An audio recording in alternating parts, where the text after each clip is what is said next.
Pre, may sasabihin ako pero huwag mo ako pagtatawanan ha. Oo naman pre, ba't naman kita pagtatawanan? Bigla akong nagkasuso tapos nagre-regla ako. Ano? Suso?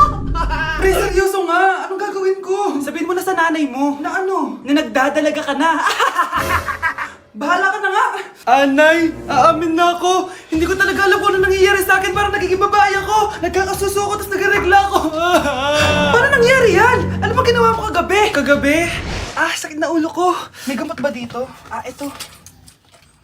Uminom lang ako ng gamot dun sa drawer mo kasi ang sakit ng ulo ko. Uminom ka ng gamot dun sa drawer ko? Pilis yung nandun eh! Pilis yung nainom ko! Okay lang yan anak, tanggap na kita. May dalaga na ako. Ayoko maging babae! Lalaki ako! Paano na yung nililigawan ko? Huwag kang mag-alala pre. Ako na lang maliligaw sa'yo. Dapat pala pinutol ko na lang yung ulo ko!